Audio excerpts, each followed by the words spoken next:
Bom dia, meu nome é Tasso Tucuri. Eu sou um sobrevivente. Eu sobrevivi a um dos piores atentados da nossa história, catástrofe do World Trade Center. Em 2004, eu sobrevivi ao tsunami. Em 2008, eu sobrevivi a uma das piores crises financeiras que abalaram todos os mercados. E desde os 17 anos, eu venho sobrevivendo, longe de casa, de um lugar chamado meu espaço, meu lar. E hoje eu trago para vocês 5 lições para compartilhar com vocês. 5 lições que me ajudaram a sobreviver nesse mundo aí afora. Para que vocês possam, se vocês precisarem um dia, aplicar na sua vida. Bom, desde a minha infância, eu fui muito motivado pela minha mãe a estudar. Ela conseguiu mudar a minha vida e fazer com que a escola não fosse um lugar chato, que realmente fosse um lugar de recreação. Então ela me colocava em tudo quanto que era curso, tudo quanto que era oficinas. Eu fazia tudo, desde curso de teatro, música, folclore, dança. Só os cursos de datilografia, fiz uns 3 cursos de datilografia naquela época. A, S, D, F, G. Porque eu não conseguia nota boa. Então eu sempre estava estudando, me ocupando todo o tempo. Então foi aí, já desde criança, da minha infância, que eu aprendi a aprender. E aí eu desenvolvi a minha primeira lição, meu primeiro conceito. E o meu primeiro conceito foi, na minha primeira lição, não acredite na inércia. Sempre esteja em movimento. Porque você tem que se mover, você tem que sempre estar fazendo alguma coisa. Eu sou sempre ligado no 220, nunca paro, nem aqui no palquinho eu não consigo parar. Então eu sempre estou conectado. E essa lição fez mais sentido para mim quando eu tive a primeira oportunidade, meu primeiro trabalho. Eu fui trabalhar numa loja. E às vezes, quando a gente trabalha numa loja com vendedor, geralmente você fica com os braços cruzados, esperando que o cliente entre. Dependendo do movimento da loja. Eu fiz o contrário, eu fiz uma sinergia de dentro para fora. Eu comecei bagunçar o arrumado, desorganizar o organizado. Eu começava a desdobrar as roupas e andar de um lado para o outro, para que as pessoas lá fora vissem que estava acontecendo algum movimento, alguma promoção, e entrassem e comprassem alguma coisa. Então eu ficava criando movimento. Essa era sempre a minha ideia. E aí, é a mesma coisa quando a gente está dormindo. A gente está dormindo, a gente já está se mexendo de um lado para o outro, a gente está com uma inquietude. E aí a gente está naquela zona de desconforto. Eu, aos 17 anos, já me encontrava nessa zona de desconforto. Aí, dado um domingo, porque domingo geralmente é dia da gente comer macarrão, pelo menos eu, comer macarrão, e assistir o Silvio Santos. E o Silvio Santos vinha com aquela martelando na cabeça da gente. Se um dia vocês forem para Nova York, não esqueça de visitar a famosa Berta Brasil Boutique. Não sei se vocês se lembram. E aí, eu falei, eu já sei para onde eu vou. Eu vou para Nova York. É para lá que eu vou. E eu acabei indo para Nova York. Mas aí eu me planejei, eu organizei a minha vida inteira, por causa daquele comercial que eu ouvia, que é para lá que eu ia.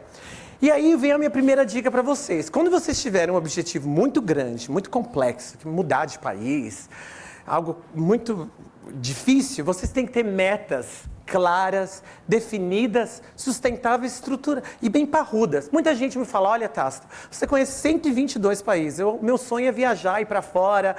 Mas sabe, aí eu falo, que bom, o que você quer fazer lá fora? Aí eles falam, eu quero dar uma qualidade de vida melhor para minha família e para mim. Aí eu falo, olha, isso aí você tem que dar uma qualidade de vida melhor para sua família, onde quer que você esteja, aqui na China, na Coreia, você tem que ir para lá com metas bem definidas. Eu, aos 17 anos, já sabia o que eu queria. Eu fui para lá com 3 metas bem claras e definidas. Eu não fui lá perdido. Eu fui lá porque eu queria um carro de uma marca bem específica, eu queria estudar teatro numa escola já decidido, e eu queria aprender inglês, mas eu não queria aprender inglês para falar inglês, eu queria aprender inglês para lecionar, para dar aula de inglês. Então eu colocava esses objetivos impressos atrás da minha porta, e todo dia quando eu me levantava eu via esses objetivos para me dar ânimo, porque às vezes é claro que não é tão fácil assim. Então eu fui para os Estados Unidos.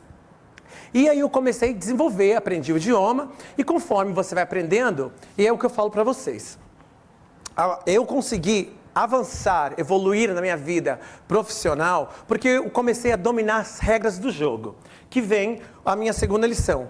No meu caso, a regra do jogo, o meu jogo era aprender inglês.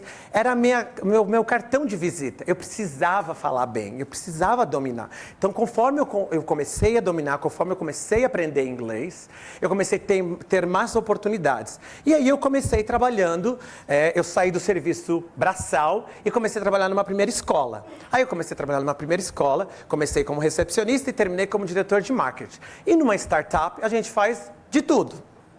E aí, como eu sabia dar aula de inglês, porque eu tinha aprendido inglês nesse longo tempo, eu acabei também dando aula de inglês para todo mundo, gente de todas as nacionalidades e raças, etc. E essa unidade, essa escola tinha dois locais, uma dentro do World Trade Center e uma em outra unidade.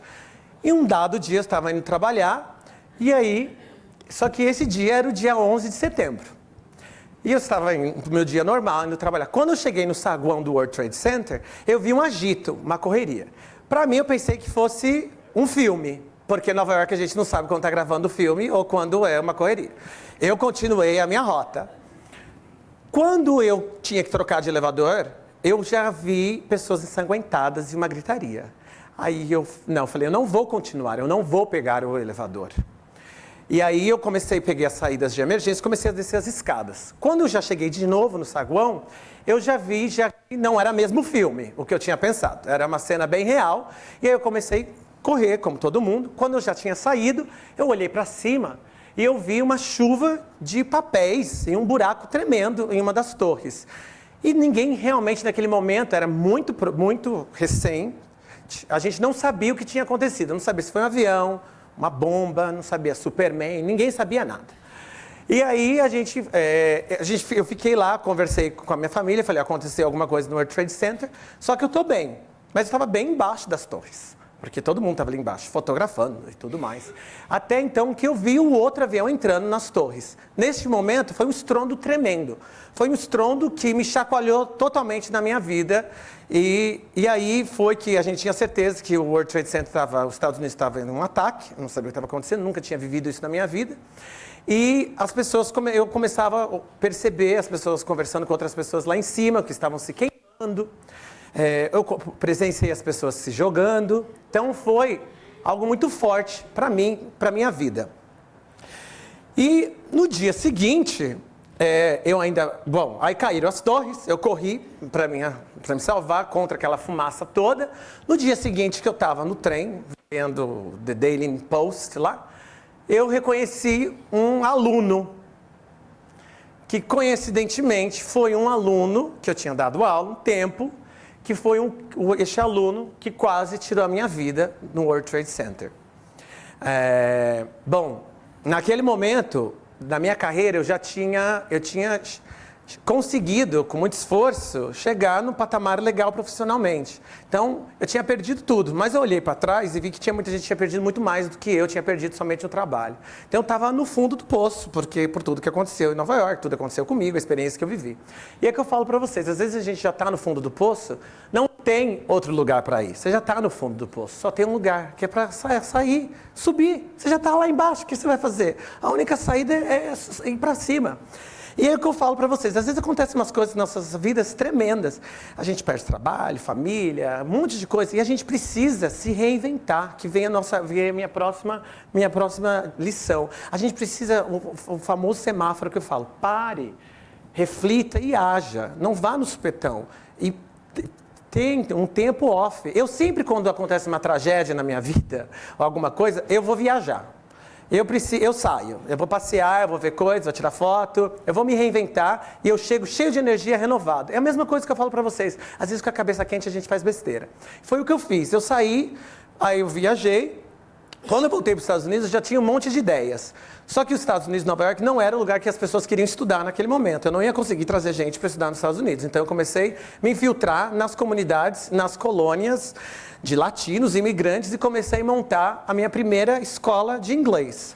Bom, a única coisa que eu sabia era dar aula, trabalhar com escolas, intercâmbio. Aí eu fiz das escolas o meu verdadeiro palco. Como eu tinha estudado teatro, eu acabei fazendo o meu verdadeiro palco. Eu dava aula e encenava ao mesmo tempo. E aí foi um sucesso, aí eu comecei com a minha primeira escola, a segunda, até eu ter uma sétima escola, franquias. E fui crescendo, e aí eu vi que estava na hora de eu tentar a minha faculdade, o meu sonho americano, que é se formar, acabei me formando. Estudei nos Estados Unidos e comecei a desenvolver tudo isso aí das escolas. Depois, bom, quando eu já estava super bem com as minhas escolas, eu falei, bom, agora eu vou me presentear, eu vou viajar novamente. Porque para mim estudar não é só ficar lendo livro, eu preciso conhecer outras culturas. Então eu vou procurar o bom, bonito, barato. Eu vou agora eu vou para a Tailândia. Dia 26 de dezembro, eu fui para a Tailândia. Quando eu cheguei na Tailândia, quando a gente estava aterrissando, o piloto falou assim, vocês têm duas opções, ou vocês pegam o próximo voo, ou vocês ficam. Aconteceu uma tragédia tremenda aqui, natural. Eu não tinha a mínima ideia, eu não fiquei 18 horas do avião para chegar lá e voltar. Não é assim que eu faço. Falei assim, eu vou ficar, eu vim para ficar. E eu fiquei, sem noção do que fosse um tsunami. Eu acho que eu nem tinha ouvido essa palavra antes na minha vida. E aí eu cheguei lá, aí a Cruz Vermelha já estava pedindo para as pessoas serem voluntários e trabalhar. E eu acabei ficando como voluntário. Mas eu me perguntei, eu falei, gente, eu não conheço o país, primeira vez, eu não falo Thai, como é que eu vou ajudar as pessoas? E aí eu falo para vocês, é a minha próxima lição. Aprenda o idioma da caridade. Às vezes você não precisa falar nenhum idioma, a nossa linguagem corporal fala tudo. Às vezes, um abraço, um carinho, um simples presente que eu dei para uma criança foi suficiente para eu ganhar minha viagem e meu tempo. Foi a melhor experiência que eu tive da minha vida, de ajudar as pessoas. Foi muito forte para mim. E essa experiência, ela me inspirou a querer estudar mais. Aí eu acabei saí da Tailândia e acabei viajando, acabei me formando em Relações Internacionais e Diplomacia, porque eu queria me envolver com mais organizações. Eu senti que aquela experiência que eu tive da Tailândia, que eu precisava crescer pessoalmente, profissionalmente, mas não só eu. Eu precisava retribuir, eu precisava compartilhar tudo isso com o universo. E aí eu voltei para os Estados Unidos, depois de ter ficado um tempo na Europa, e aí eu volto para a danada crise financeira de 2008 dos Estados Unidos. Mas aí eu criei a minha equação de vida. E a minha equação de vida, dentro dessa crise financeira, eu criei a minha equação, que era viajar, que eu gostava mais, ganhar e dar, que era retribuir ao universo. E aí eu falei assim, bom, sabe de uma coisa? Eu vou criar um projeto que eu posso colocar essas três coisas e funcionando.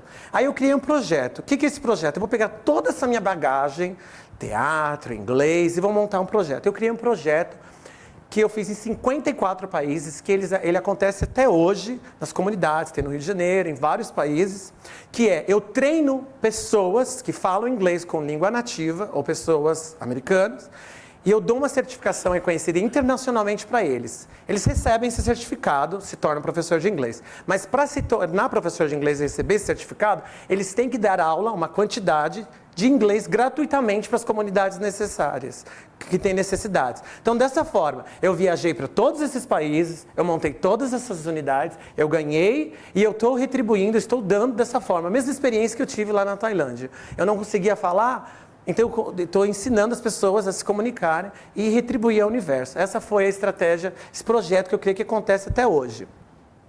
Bom, aí em 2012 o Brasil decolou e eu queria decolar junto com o Brasil. Aí eu senti falta do Brasil, senti saudade. Aí eu voltei para o Brasil. E depois que eu voltei para o Brasil, muita gente fala assim, Tácito, você não mudou nada, você continua com as mesmas covinhas. Falei, realmente. Mas uma coisa mais importante, você ainda continua com a sua essência. Escutei isso hoje. Você ainda continua com a sua essência. E é que eu falo para vocês, faça, seja, aconteça. Mas mantenha a sua essência. Porque é isso que importa no final do dia. E uma dica que eu falo para vocês, que eu coloquei para a minha vida, é que eu eliminei todos os condicionais. Eu queria, eu podia, se eu tivesse tido, eu não falo isso, eu coloco verbos de ação. Eu posso, eu faço, aconteço e eu faço realizar. Eu tirei os condicionais esse tempo da minha vida. E que a minha última lição que eu quero falar para vocês é nunca perca a criança que mora dentro de vocês. O que eu fazia? Todos os dias, por um bom tempo, antes de dormir, eu me olhava no espelho. Que às vezes a gente não consegue se encarar um pouco no espelho, que a gente está tendo um problema consigo mesmo. Então eu, antes de dormir todos os dias, eu me olhava no espelho e eu colocava a língua para fora. Por quê? Porque eu não estava feliz com alguma coisa. Então aquela língua me dizia que eu eu estava me dando a língua para fora porque eu tinha que mudar alguma coisa. Eu tinha que fazer alguma coisa para mudar. Faça esse exercício. Olhe no espelho, veja se tem alguma coisa e mude. O importante é você ser feliz. Você tem que fazer alguma coisa que te faça feliz. Você não tem que fazer algo para fazer os outros felizes. É para você fazer feliz. Se você está feliz como você é, do jeito que você é, o que você faz, está ótimo. Então, eu não gostava de algo, queria mudar, não estava feliz. E eu sabia que a partir daquele momento que eu colocava a língua para fora, eu tinha o tempo todo... a partir daquele momento, a minha vida inteira para poder mudar. Que eu não ficava, aqui vem a próxima dica, que não fique contemplando os dias vividos. Pense que a partir daquele momento, até em diante, você pode mudar tudo. É você que domina, que você que cria o seu futuro. E para concluir, a minha última dica é que a alegria não é um estado do espírito, é uma opção de vida. Muito obrigado.